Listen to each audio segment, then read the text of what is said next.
നമസ്കാരം. ചരിത്രഭൂമികയിലേക്ക് സ്വാഗതം. ശബരിമലയിൽ ദേവപ്രശ്നവിധിയിൽ വാവർ പള്ളി പൊളിച്ചുമാറ്റണമെന്ന് കണ്ടു എന്നതാണ് ഈ മണ്ഡലകാലത്ത് ഉയർന്നു കേൾക്കുന്ന ഏറ്റവും വലിയ വിവാദം. ശബരിമലയ്ക്കുള്ള തുല്യ പ്രാധാന്യം തന്നെ വാവർ പള്ളിക്കും നമ്മൾ കൊടുക്കാറുണ്ട്. ജാതിമത വ്യത്യാസം ശബരിമലയിലോ വാവർ പള്ളിയിലോ കാണാറില്ല. ശ്രീ ഭൂതനാഥ ഉപാഖ്യാനത്തിൽ പറയുന്നതനുസരിച്ച് വാവർ ശിവഭൂതമാണ്. ക്ഷേത്രത്തിലെ ആചാരാനുഷ്ഠാനങ്ങളെക്കുറിച്ചെല്ലാം ഈ ഗ്രന്ഥത്തിൽ പറയുന്നുണ്ട്.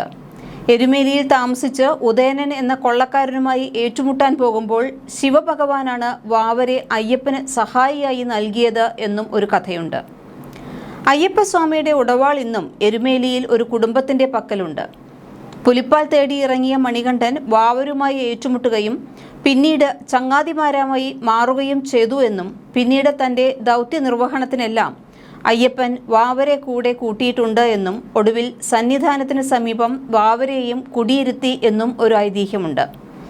വാവർ നടക്കൽ പരികർമ്മി അബ്ദുൾ റഷീദ് മുസ്ലിയാറാണ് ഇത് വ്യക്തമാക്കിയിട്ടുള്ളത്.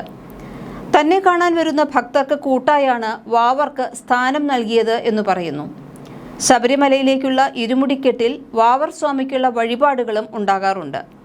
പത്തനംതിട്ട ജില്ലയിലെ മല്ലപ്പള്ളി വായ്പൂർ വെട്ടപ്ലാക്കൽ കുടുംബത്തിലെ തലമുതിർന്ന അംഗമാണ് വാവരുടെ പ്രതിനിധിയും മുഖ്യ കാർമ്മികനുമായി വാവര് നടയിൽ എത്താറുള്ളത്. വാവരുടെ ഊര് എന്ന് ലോപിച്ചാണ് വായ്പൂരായത് എന്നും ഒരു ഐതിഹ്യമുണ്ട്. ഭാരതത്തിന്റെ നാനാത്വത്തിൽ ഏകത്വത്തിനുള്ള ഏറ്റവും മികച്ച ഉദാഹരണമാണ് തത്വമസി സന്ദേശം അരുളുന്ന ശബരിമല സന്നിധാനവും 18-ാം പടിക്ക് താഴെയുള്ള വാവർ സ്വാമി നടയും. പുണ്യപാപങ്ങളുടെ ഇരുമുടിക്കെട്ടുമേന്തി ശരണം വിളിച്ച് ലൗകികതയുടെ പടവുകളായ പൊന്നു 18-ാം പടി കയറി സാക്ഷാൽ ശബരീശന്റെ സന്നിധിയിലെത്തുന്ന ഭക്തനെ വരവേൽക്കുന്നത് തത്വമസി എന്ന മഹാവാക്യമാണ്. ഭാരതം ലോകത്തിനു മുന്നിൽ വെച്ച 4 മഹാവാക്യങ്ങളിൽ ഒന്നാണ് തത്വമസി. അത് നീയാകുന്നു.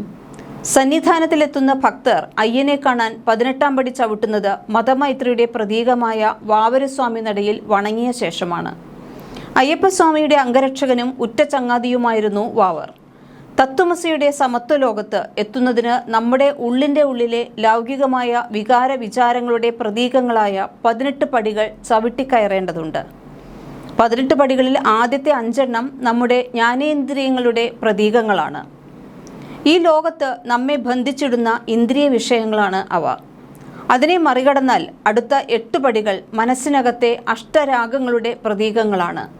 കാമം, ക്രോധം, ലോഭം, മോഹം, മദം, മാത്സര്യം, ഈർഷ്യ, അസൂയ എന്നിവയാണ് അഷ്ടരാഗങ്ങൾ. ഈ അഷ്ടരാഗങ്ങളെയും മറികടന്നാൽ മനസ്സിൻ്റെ സത്വ, രജ, തമോ ഗുണങ്ങളാകുന്ന 3 പടികൾ. അതും പിന്നിട്ടാൽ വിദ്യയും അവിദ്യയും. അതിനും അപ്പുറത്തെത്തുമ്പോൾ മാത്രമേ ഭക്തൻ അദ്വൈതഭാവം പകരുന്ന തത്വമസിയുടെ വിശാലതയിലെത്തൂ.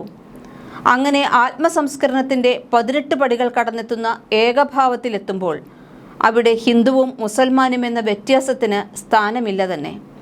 ഇങ്ങനെ വരുമ്പോൾ വാവർ നട പൊളിക്കണമെന്ന് പറയുന്നവർ ആത്മീയ ശൂന്യത അനുഭവിക്കുന്നവരാണ് എന്ന് പറയേണ്ടി വരില്ലേ? വാവർ വൈദ്യനും ജ്യോതിഷിയുമായിരുന്നത്രേ. വാവരുസ്വാമി നടയിൽ വണങ്ങുന്ന ഭക്തർക്ക് നൽകുന്നത് അരി, ജീരകം, ചുക്ക്, കുരുമുളക്, ഏലക്ക എന്നീ പഞ്ചകക്കൂട്ടുകൾ കൊണ്ടുണ്ടാക്കിയ പ്രസാദമാണ്. ഇത് ഭക്തന്റെ ജലദോഷം, പനി തുടങ്ങിയ ശാരീരിക അസ്വസ്ഥതകൾക്കുള്ള മരുന്നുകൂടിയാണ്. ഭക്തർ കാണിക്കയായി നടയിൽ സമർപ്പിക്കുന്ന കുരുമുളകിൽ അല്പം എടുത്ത ശേഷം ബാക്കി ഭാഗം പ്രാർത്ഥിച്ച് തിരികെ നൽകുകയും ചെയ്യുന്നു. വാവരുടെ ഉടവാൾ സൂക്ഷിച്ചിരിക്കുന്നതിന് ഇടതുഭാഗത്തായിട്ടാണ് കർമ്മിയിരുന്ന് ഭക്തർക്ക് പ്രസാദം നൽകുന്നത്. പഞ്ചകക്കൂട്ട് കൂടാതെ ഭസ്മവും ചരടും ഇവിടെ നിന്ന് ഭക്തർക്ക് പ്രസാദമായി നൽകാറുണ്ട്. വാവരുടെയും അയ്യപ്പൻ്റെയും സുഹൃത് ബന്ധത്തിൻ്റെ കഥ അയ്യപ്പൻ പാട്ടുകളിൽ കേൾക്കാറുണ്ട്. ചില കഥകൾ ഇങ്ങനെയാണ്. വാവര് കുതിരപ്പുറത്ത് സഞ്ചരിച്ചപ്പോൾ ആനപ്പുറത്ത് കയറി വന്ന അയ്യപ്പനുമായി വാഗ്വാദം ഉണ്ടായി.